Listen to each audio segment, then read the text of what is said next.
Hello Dabblers, JP here with an update on all the different armies that I'm trying to work on at once for Kings of War. If you're interested in seeing a whole lot of models that are half painted, some painted, and otherwise completely on sprues, then watch on.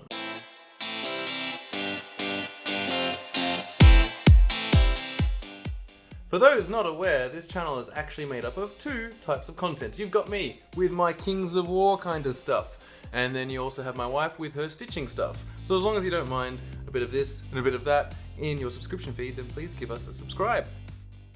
So enough of my face, it's time to look at some models. So we're starting with the first army that is currently, I'd say, pretty much done, and that is my Forces of the Abyss that you've seen in all the different battle reports. So here's just a smidgen of the Force of the Abyss in the classic IKEA Dietolf glass display case. And we can see, we've got some regulars that you've seen before. You've got the Flame Bearers here. We've got that Abyssal Champion that I like to put with his gnome glass shield. We've got the Warlocks, Tortured Souls. We've got a few different variants of big Gribblies. Obviously the awesome Cronius there. We have my first Archfiend right there. That was from the D&D. Actually, no, it's from Magic the Gathering range. So that's Rakdos. And then I actually finally have the actual Archfiend from Mantic, which I magnetized the wings so they can come off with full grizzly details on the inside. If you can see that there, a bit of ribs, just to make it a bit fun when you take it off. So there's his top half, because you want to be able to make him into a fiend or an archfiend, because the fiend is really good value, but the archfiend is really good fun. So being able to just swap the top and the bottom to make him either or is perfect. And then if I want to run two of either, I've still got my archfiend here, and my abyssal fiend there, that's the Shaggoth. So that's a pretty good versatility I've got there. And yeah, I've got all kinds of troops. I've got the hordes of stuff. They're actually packed away in a box that I normally take for gaming.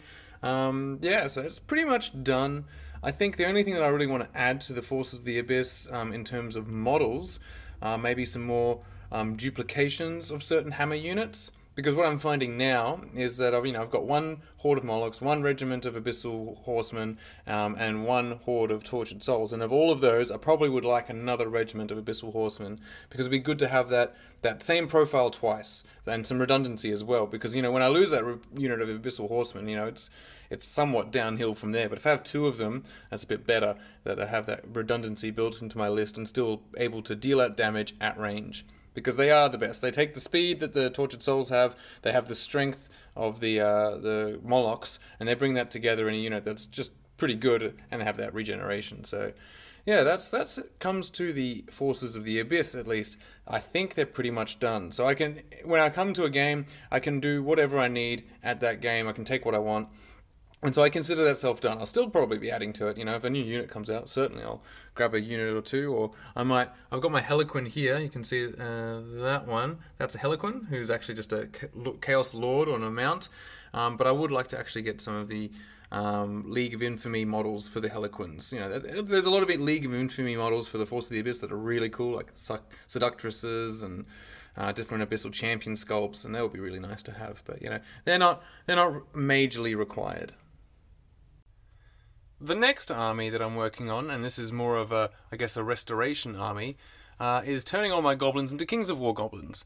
So you've seen me painting various goblins stuff here and there, like we've got over here my big rock throwers. So there they are, two of them, big rock throwers.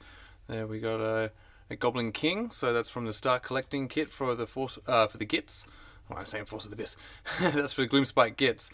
So yeah, I'm working on my goblins because I want to get them up. I've got a huge Orcs and Goblins collection, and so I didn't quite have enough goblins in that Orcs and Goblins collection, because obviously it's Orcs and Goblins, and those two do not fight together really in Kings of War. You could have them as allies, but I need more goblins, so that's why I've got, you can see in here, some of the Mantic goblins, which are really good sculpts.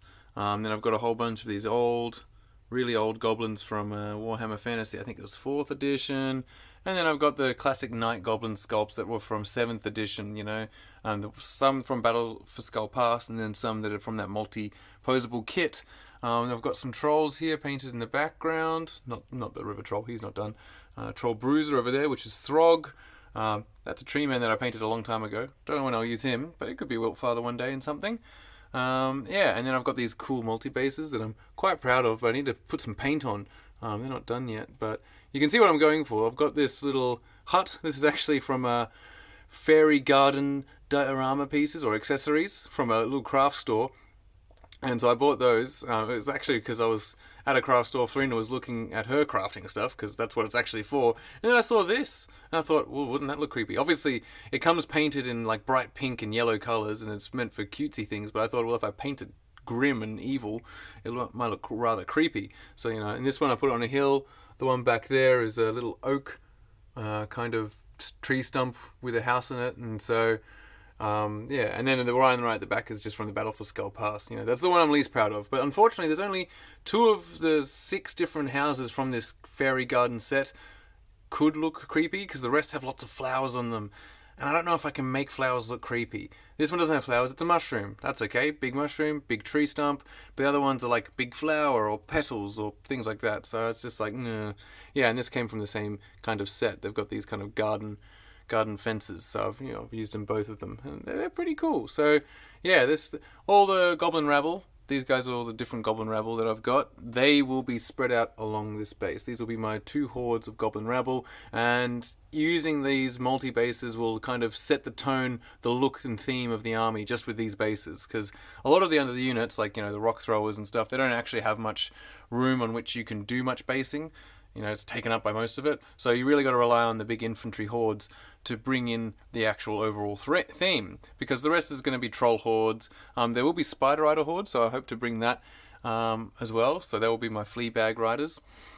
And yeah, you can see in the background here, those wingets I made in that video ages ago, still unpainted. So this is now the army in progress. The Forces of the Abyss are currently done. And now it's the goblins that are definitely in progress, with the idea of bringing them to a new tournament.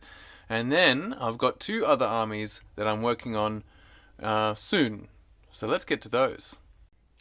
So this is where the progress starts to taper out and my ability to purchase things outstrips my ability to paint things, as is always the case with nearly every wargamer. I don't think any wargamer usually is in a situation where they can paint things faster than they can get them, especially when it comes to Mantic, because gosh, Mantic, you just make things too good a value.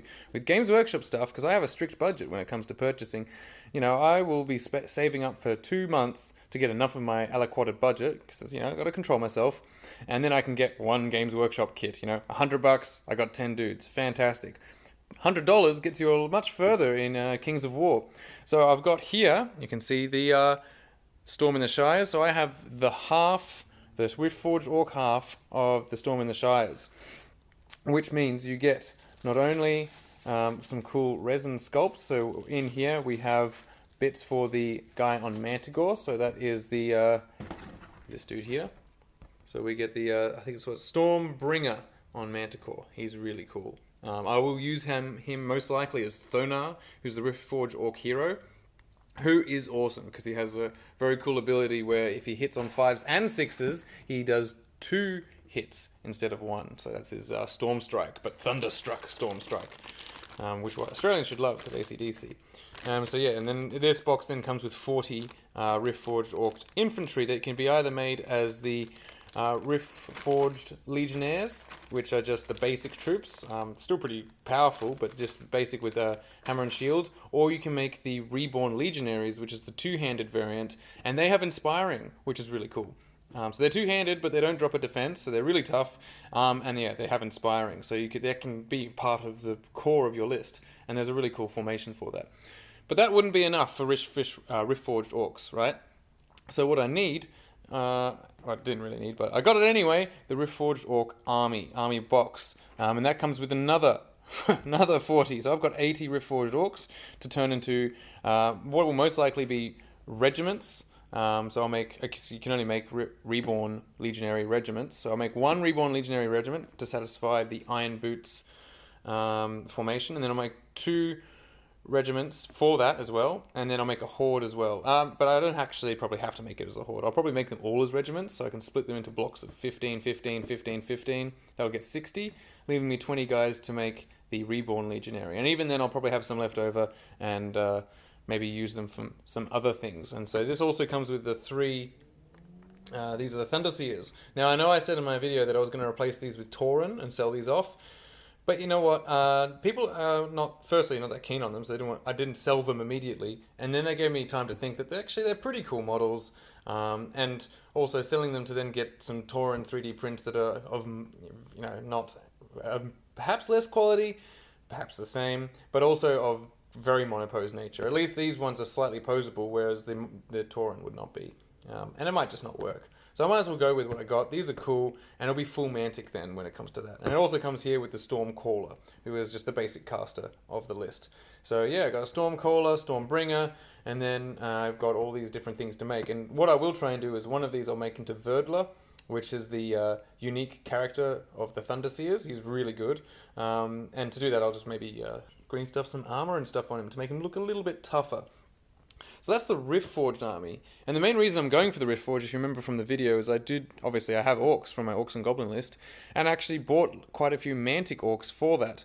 I won't show them here, but I just got Axe, and I've got Great Axe, because I bought an army box back in 2010 when I was trying to expand my Warhammer Fantasy Orcs and Goblins, and I just couldn't stomach the idea of having to pay so much for basic Orcs and Goblins, because there was no easy starter. There was no start collecting box back then to get good value in Warhammer. You had to just buy the regiments of 16, and it was 8th edition, so 16 meant nothing. You needed to get up 20, so I really needed to buy 2 boxes. Anyway, so I just started getting Mantic models, because the Orcs looked pretty good. So I can use those Orcs as well in this army, because a lot of the, since it's a theme list, uses it from the Orc main list. So I can put in things like just some regular Axe, and the Great Axe I'll just turn into Axe as well. So I think it's all Young Axe that you can make it. I can also have more Axe, which I don't actually have any more Axe models, but I do have Savage Orcs, so there will be a bit of Games Workshop stuff. I also have the Maw Crusher. So that giant cabbage of a monster, so that will be a wing slasher model. So that's the plan for these. So it's not going to be full Mantic. It will probably be like 60-70% Mantic, and then using up the rest of my Orcs that I still have. So finally, those Orcs will get used, and we'll be happy with this cool Riftforged Orc army. But the full Mantic army that I've got, and this is where it gets a bit crazy. So yes, I'm using up my old collections. Fantastic, good on me. But when it gets real crazy is now I got into Trident Realms. How did I get into Trident Realms? And it's this army that I actually want to do for the Countercharge, so just a plug to Countercharge the podcast, the Countercharge Mantic Army Challenge.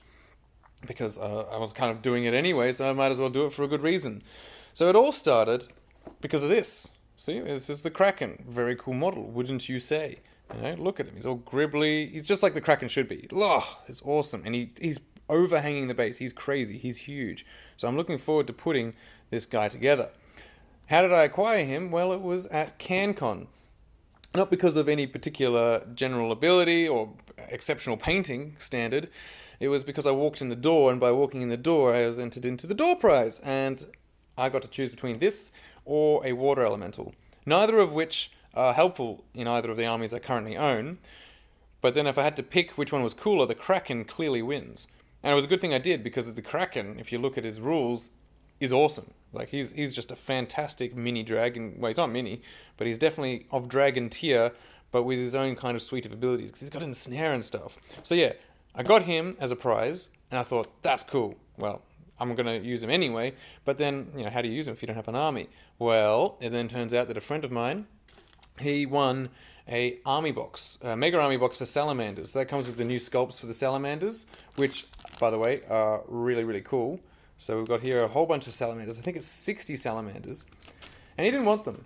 And when I was looking at the list, I looked at the Trident Realms, and I saw, they obviously need him. I need some troops. And you got the Naiads. They're okay, but they're pretty squishy. And I saw the opposite of them. I saw the Placoderms. But there's no model for Placoderms, but they're a reptilian fish, and I felt that they needed to be represented by something that's like a reptilian fish, because the Placoderm is a prehistoric kind of fish that has armor plating all around its body, so it's very defensive, hence the Placoderm unit is defense 6. And him, my friend, having these salamanders that he just didn't really need, he wasn't going to get into them. He won them because he's an exceptional painter and is good, but I decided I would like to buy them from him. I bought them from him, but I need to do something. I still haven't done it, but I need to do something to turn them into something a bit more like a Placoderm. So firstly, Placoderms have phalanx, which means they have spears, or pikes, what have you. And so I needed to get some spears. So first I bought these. So these are just cheap Lots of spears. They look pretty good. You know, look at that spearhead. Simple. You just cut off the end, cut it to the length that you want, and then you grab an arm here and put a spear in it. So that's already a little bit of conversion work. How I might do that, I'm probably going to try and drill through the hand there with a hobby drill to make a path for the spear to go through, because I don't want to stick one at the bottom and then stick another at the top at a bit of an angle, and it'll look weird. I don't want to be fiddling with that, and I'm not sure how plastic glue will go with these, so I might have to be relying all on super glue. So I'd rather be able to drill through the hands with a nice hobby drill and just thread the spear through, and and then it'll look more authentic, like he's actually holding it.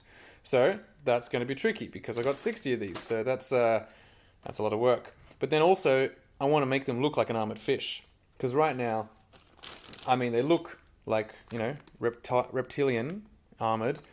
But a fish, if they're supposed to be able to swim, should have at least like a dorsal fin, right? A fin that's coming off their back. And so I will have to sculpt a fin coming off their back, which is fine. That's not too hard. You just get your green stuff, you make a kind of a thing, and then as it dries, you just try and sculpt out some little fin bits just to give it some texture that looks like a fin. I assume by the time I've done my 60th, I'll be really good at it. But the first one might not look so good.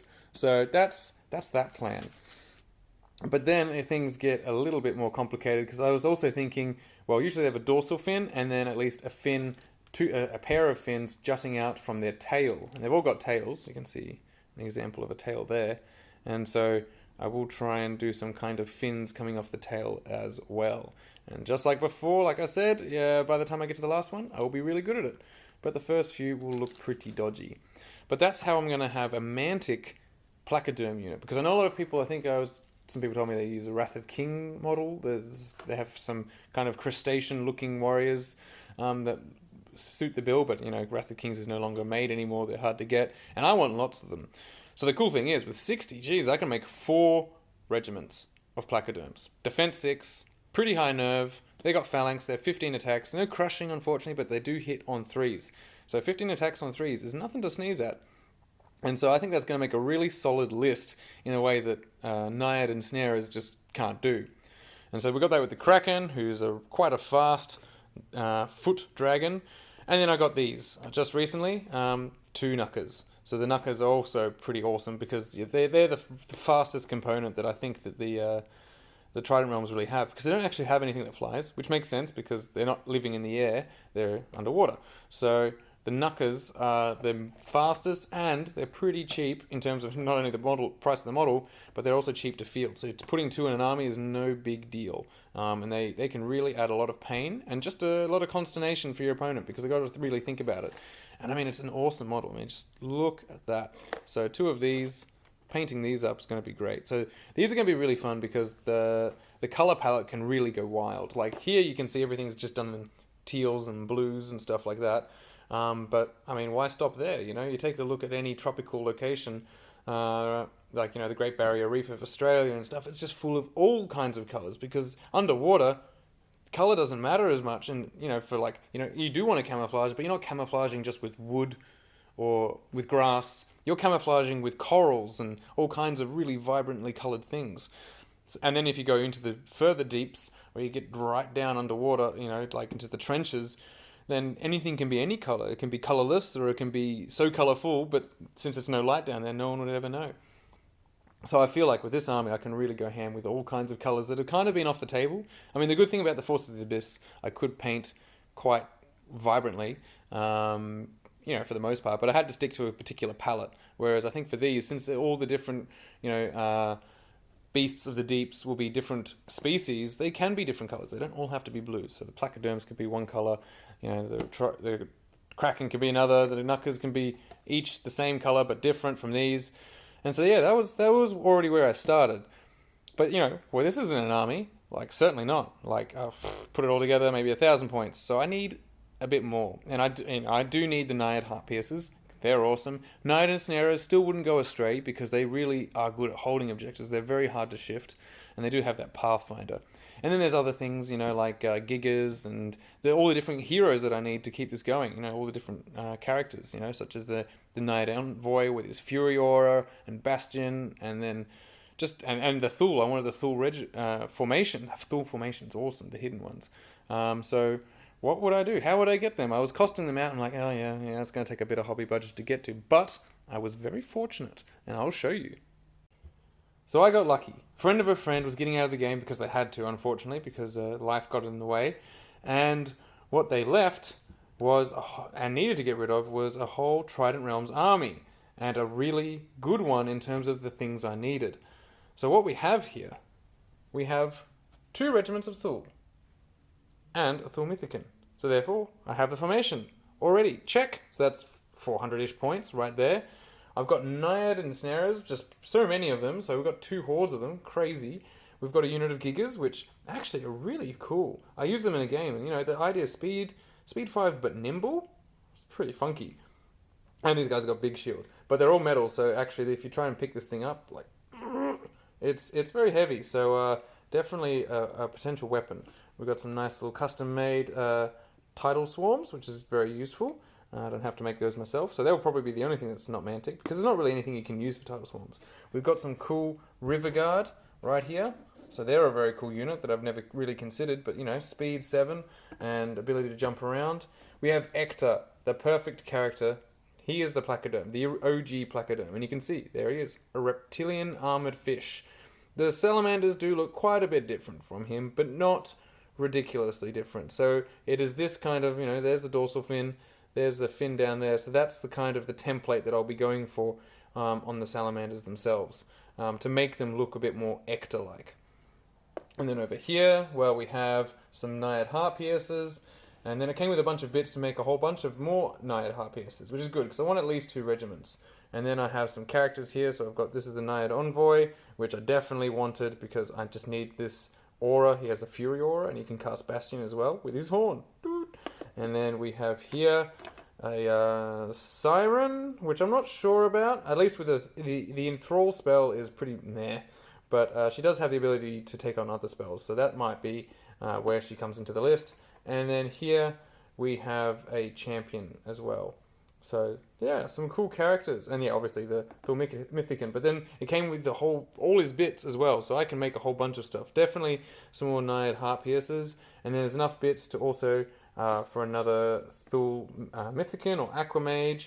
And then just a whole lots of bits that I can also use to make my salamanders look a bit more Trident Realmsy. So things like having banners. So they have a lot of these kind of banners. So if I can put those on my salamanders, that'll make them look really cool. Because right now, I think the banner that comes with the salamanders is this fire-based, because that's the whole society, is a fire-based kind of society. There it is.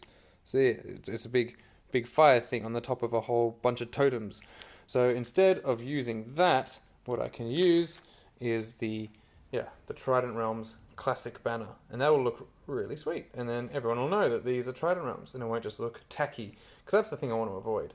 And then over here, we've got some Leviathan's Bane. I use them in the game, but it was mainly just to prove a point that bolt throwers suck, unfortunately, because they do. And the ability that they have where they can do a bit of an enthrall with according to how much damage they do, useless. I almost panicked when I thought that I didn't have a choice and I had to do it, because I was actually bringing a unit of my opponents into charge range, and I'm like, no! And then I realized that it said may. So thankfully, you don't have to do it, but the fact that there's a rule that you just don't want to use, it's not a good sign. But otherwise, what an awesome set. So all of this together, full set. But then when it comes to making it part of the countercharge Mantic Army Challenge to get to 2100 points, I've got the points, but I did ask that as long as I'll repaint these, then we're good. I probably won't redo the basing, because the basing, for the most part, is awesome. All I need to do is, this one needs to look more like those. But that's it. The basing here is incredible. It looks just like nice beaches. If anything, I might just add some more vibrant, some bit of colour. But what I will be adding to the models is a lot of colour. So, for instance, there's lots of blues and stuff, but, the cephalopod things here, the Thule, can definitely be brightened up with some bright greens, for instance, at the tips of things, because that's the color changing. The octopus can color change, so why not these? I'll probably repaint Ector to whatever the color scheme I want for my placoderms, and then just generally just polish things up And this will help me do my Mantic Army Challenge and get some ones in, because yeah, I'm painting my goblins, so I don't have that much time to devote to painting things from scratch, so at least I can do these while I'm converting these and painting my goblins so that I can keep up with the army challenge. Yeah, and I want to make these guys brighter green. They're cool frog guys, the river guard. So that's the plan, is to just paint everything up, and I think only the gigas, they don't really need much attention. They look really cool already. So that's the plan. So now you've seen all the different things I've got going at once, and so the plan is to do enough of this to satisfy the Mantic Army Challenge, while also working on the Goblins, which will be done hopefully for the tournament in August. The only thing that won't be really worked on in that meantime will unfortunately be the Riftforged Orcs, because there's just not enough hours in the day. But they will be there for me, and I'm looking forward to them, because after painting all these vibrant things, going back to some nice, simple armor of the Riftforged Orcs will be nice and quick, so I'm looking forward to that. So, yeah, if you guys got any suggestions about any color schemes, things I should do, or units that you think I've said, I'm going to do this in regiments or hordes, and you think I shouldn't, then just let me know.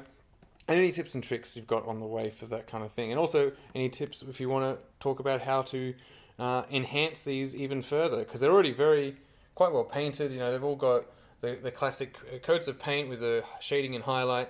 But just taking them to the next level, what would you guys think would do the job for that? Just so I can make them more mine than just borrowed. But yeah, and they're all magnetized. So cool. So yeah, that's the armies as I have them now. And so that means I'll have 4 armies maybe by the end of the year. And I think that's enough. That's enough for most people. And so that will then give me time to just get good at them and build up a little extra models for each one. That's the plan. So the 4 armies, then they can just expand into all the other stuff. Because obviously the Trident Realm stuff is completely missing, water elementals. There's a whole facet of that. You've got the water elementals, greater elemental, aqua mages. There's a whole kind of army that's just waiting to be used for that. And then when there comes the Riftforged Orcs, well, obviously I've got the troops, but then I haven't got any of the Manticores, the Hellstrikers and stuff like that. So there's all those cool units. And with the Goblins, well, I've just got so many Goblins, I don't really need other stuff. But there's a few projects, like I've got my Arachnarok Spider. I would like to put onto a base to turn that into a slasher for the Goblins. And so that's just other little projects I got in mind. But for now, I will be concentrating on Goblins and Trident Realms. So yeah. Let me know what projects you guys are doing as well. That's always interesting to me. And if you've got a video of your own projects being underway, show me those. Put them in the... I don't think you put links, but let me know. Otherwise, please like the video if you liked it. If you didn't like it, you can let me know too. And I'll see you in the next hobby update. So battle reports will be coming eventually, but unfortunately I'm going on holiday, so we'll miss the next little tournament we have here in Victoria. So see you all later.